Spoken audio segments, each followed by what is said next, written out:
What is up, Watch fam? I am Christian, the curator of the Theo and Harris Watch Shop. I'm Rolly. And welcome back to Liquor Run. We're cracking open a beautiful bottle of what, Daddy-O? We've already cracked it open. It doesn't matter. Portuguese, a southern Portuguese wine from Alentejo, Paulo Laureano. And we're going to be talking about Cartier.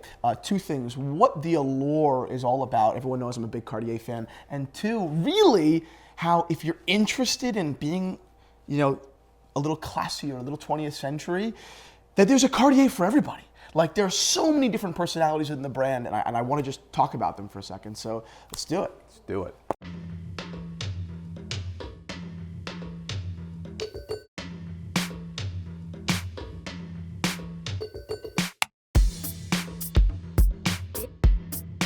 Boom, Watch fan. All right, Daddy-O, before we crack open this bottle of wine, let's do a quick wristwatch check. What are you wearing? I'm wearing my Cartier Tank with the step back case. Yep. And the blue cabochon crown. Yep, absolutely beautiful. It has the elongated crown, which you usually don't find.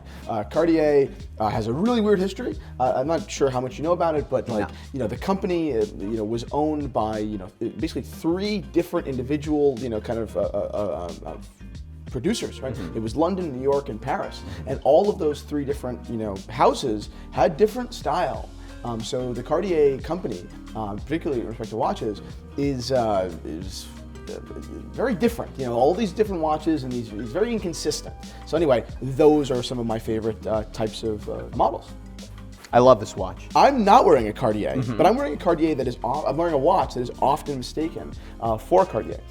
This is the watch that you and Mom gave me for my college graduation. It is a jump hour watch from the 1920s. It's absolutely stunning.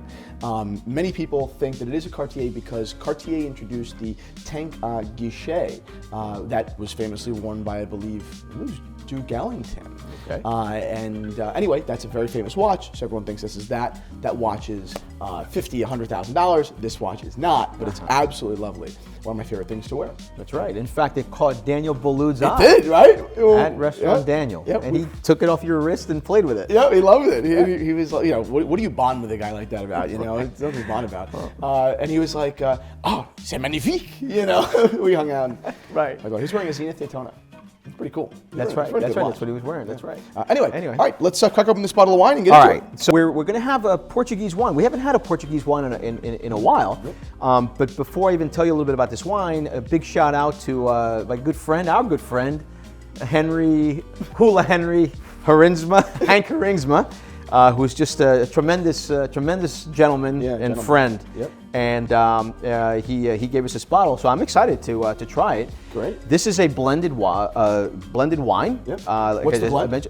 So it's Alfrocheiro, Tinta Grossa, and Alicante Boucher. So it's a mixture of grapes, and again, southern Portugal.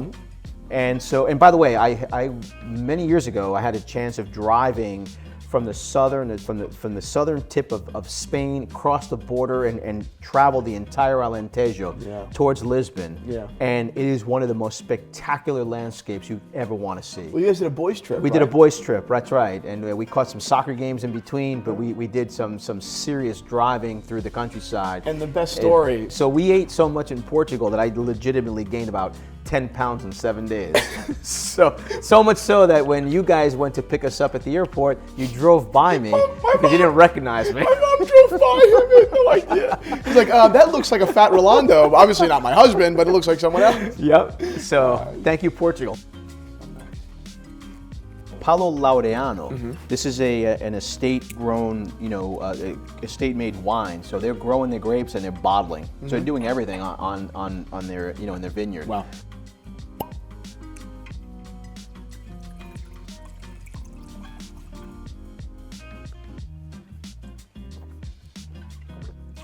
Oh, delicious. Really nice. Delicious. Wow. This actually. Wow, this almost has like a Cabernet kind of body to it, man. But it's definitely mid-body. It doesn't have it's not that, as big, but it also doesn't have that sweetness that we see. It doesn't. No, this is a beautiful wine. This is really nice. Wow. I think to me, I feel like anyone who enjoys like a Chianti Classico would like this. I actually find this better tasting than a lot of the Chiantis that we drink. Yeah, because they tend to be a little bit too sour. A little too sour, a little okay, too rough. This is like almost like an improved version of that. Consider like more of like a Reserva Chianti, Right. more of along Yep. the lines, right? I mean, Yep. not to bring it to Italy, but that's a Well, good that's a good analogy. But we're though. bringing it to Yeah. just household knowledge. Household knowledge. What yeah, people yeah, already know. Yeah. This This reminds delicious. me of. This is It's delicious. delicious. This is one that I would definitely look out for. Yeah. All right, let's chat. Let's talk Cartier.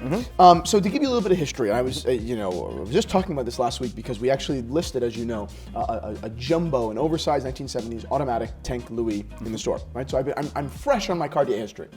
So in 1917, Louis Cartier designed the Tank watch to give to United States General Pershing in World War I. After that, the watches were given to French soldiers, and then 2 years later, in 1919, the watches were actually introduced to the market and actually sold. So believe it or not, Cartier's foundation is in sport. If you go before the Tank Louis, you go before that to the Santos Dumont, that watch was made for Albert Santos Dumont, who was a famous Brazilian pilot. Cartier sports watches.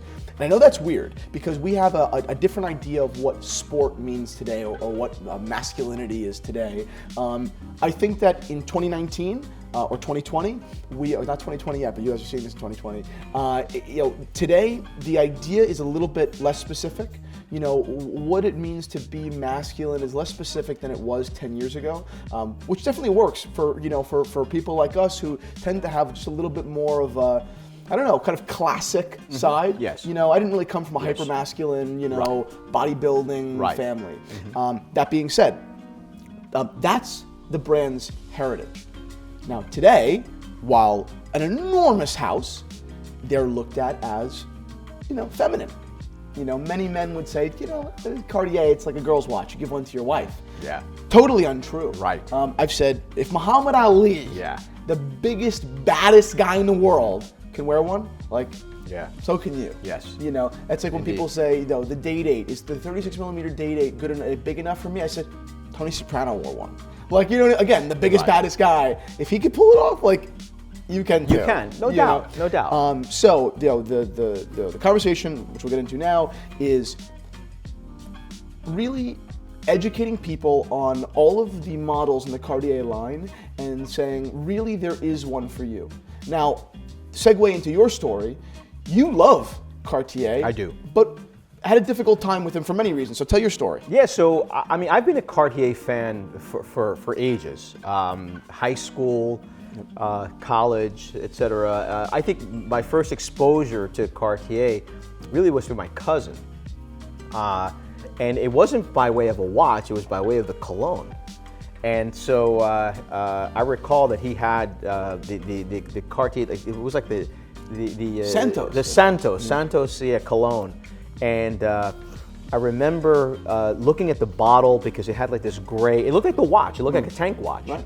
I think we still have it. We may still have it. And it's like, wow, I love, not only do I like the fragrance, the smell, but I like the brand. I created, it was a connection that I... There's a bit of wealth. Yes, there. wealth and aspiring. Of course, I couldn't afford a watch like that at the time. Not. But I could save a couple of pennies and wear the cologne. And I did. Isn't that awesome? That's awesome. So fast forward several years later, one Christmas, your grandmother, my mother-in-law, she went and bought me the cologne, for Christmas. Right. Yeah. So fast forward to now, I have Theo and Harris, and now we're into watches, we're into collecting watches and amassing a family collection. Not a large collection, but we're interested now at that point, right? And we have the ability to do it through the business, right? I have sourcing connections, and we're seeing a lot more watches.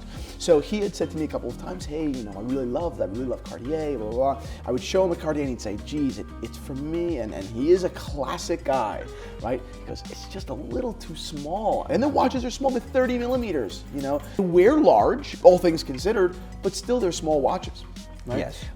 And then one Christmas, my mom came to me and said, he needs a Cartier. I want to get him a Cartier. Is there one that would be larger that he'd be able to wear? And that's how you ended up with this watch. Yes. Right. So, first of all, Does it solve the problem you had with finding a Cartier? It's certainly, but it makes me want more. Right. Exactly. I mean, I love the watch for that reason that you just stated before, that it has the size that I like. I didn't want something too small, and I think this fits the bill. I mean, this is a very classic watch. Ultra classic. Yes. But found one that actually you yourself could wear. Right. So, and that leads us, into this, larger conversation of one. Everyone should be open to the idea of a classic wristwatch. Now, Cartier holds a very special place in my heart. Other brands make them as well. The Omega Seamaster, many Omega Seamasters are absolutely stunning. I mean, just purely, just class. Yes. But there is something about the Cartier, right? Andy Warhol said he never set the time on his tank because that's not what mattered. It's the fact that he's wearing a Cartier. He's wearing Cartier. Now, there are so many different models. There are the classic tanks. There's the Santos Dumont. There is the American, which is longer. I have one myself. There are so many different profiles, and while they're all fundamentally the same, meaning white dial, basically Roman, precious case, they're just so many variations for all of our wrists. And you found yours. Yes. But I'm so motivated to help other people see beyond just the little itty bitty tank Louis they may get their wife, right? I like, it's one of my favorite things to do. I love selling Datejust because I love having that bond with people. Like, hey, like it's a thing. Buying a 1601 is a weird thing because no one else has one. Yeah. Right? So when you meet with someone, you have a drink with someone or whatever it might be, and you say, hey, like, we have this together. Like I have a 1601 and so do you. There's it's a community thing. And it's the same thing for Cartier. I have a dear friend that is very motivated to buy himself a Cartier and only recently figured out that the Cartier for him is the mono pusher chronograph with Sort 2 case. I think you've seen. I'll show it to you. How stunning, right? Yeah, it's unbelievably beautiful. I mean, it's absolutely stunning. But the point is, there's so much more than what people think. And that's that's it. I'm not wearing one today, but I'm certainly it certainly embodies that same kind of feeling. Totally. Yeah. It's not necessarily always like understated elegance with Cartier. Right. There are some styles within the brand that are a little bit more the ballon bleu, right? All that. Yep. Those big, the round one. I mean, there's a round. They do a diver called the Calibre. I think your friend has one. Oh, that's what it is. That's what it is. Yeah, right. that's a great Calibre, one. Right.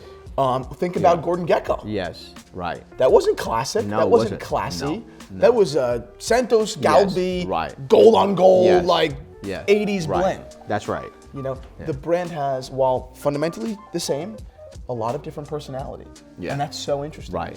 Cartier designed something called I believe it's pronounced the Chinois, which is inspired by Chinese architecture. Oh my God. Isn't that stunning? Gorgeous. I mean, God, yes. I can see the right? yeah. It reminds you, and again, I'm not familiar with, really like being in China or like a temple. Yeah. Yeah, the architecture. It's amazing. Yeah. So again, lovely. whether, of course, if you want to go with the brand, you can go with the divers. The Calibre's actually a really cool watch. Well, being fair. But if you're going to go with a classic watch, there are so many different sizes and so many different personalities. And there's got to be one for you if you are interested in kind of owning that 20th century, classic 20th century, vibe. There really is one for everybody. So that's it. I'm a huge Cartier fan. I know that you are as well. I am. And I just kind of wanted to share that passion today on camera. Now, second part of our conversation, Sunday. Like, yes, even more important. As a kid, hated it. School's tomorrow, like the worst thing in the world. Right. But as I got older, and you and I became more friends, right, as opposed to just father and son. Acquaintances. As opposed to acquaintances. Sunday became a day where we could always count on just a beautiful day of family bonding. Correct. Right, and that was food, and that's wine, and there's while Anna and Mom are at church, we hang out and drink wine. Or the Negroni at noon. Negroni at noon. Yeah. And talk. So tell everybody a little bit more about Sunday. Paint that picture and maybe how they can replicate it themselves. I've always looked at Sunday as a day to celebrate the week that passed, right? you know, all the hard work and then, but also getting pumped up about what's ahead. Yep. And we've always, Sunday's very sacred in many ways, right? In not in a religious way, but in the sense that we really typically are together. Yep. Mom is cooking up a killer sauce, yep. or you know, maybe even a carbonara, if you know, once in a while. Yeah. And you know, there's salumi, there's cheese, there's a lot of wine. And it's just a wonderful way to either end the week or to begin the week. Yeah, absolutely. And you know, and we just get together and we have a wonderful. I love Sunday. Yeah, I love Sunday. As an adult. As an adult, yeah. Absolutely. And I think you and I we've created this great bond. Absolutely. Where we have this Negroni at noon, yep. or a glass of wine at noon, and a lot of it started because in the last couple of years, the big reason that Liquor Run stopped for so long, but now we're bringing it back, is you were just traveling so much, right? You're constantly on an airplane. And Sunday was the single day in which we could absolutely guarantee you'd be home, because you're just home on Sunday. That's right. So I would say, wow, I haven't hung out with my dad. We have a very close relationship, whatever, but I haven't hung out with my dad in a week. Sunday's coming up. We're going to catch up. We're going to talk about all these things. And again, as a kid, the worst day of the week. Yeah. Because school's tomorrow, and I hated school so much. Yes. But now it is absolutely like going to the gas station. I mean, it just fuels you back up and gets you so excited for the week to come. All right, Daddy-O, thank you so much for coming on. Guys, I promised you Liquor Run will be back, and it is. Thank you so much for watching. Please like this video if you did in fact like it, and subscribe to Theo and Harris if you love watches. Some great stuff coming. So without any further ado, Sunday.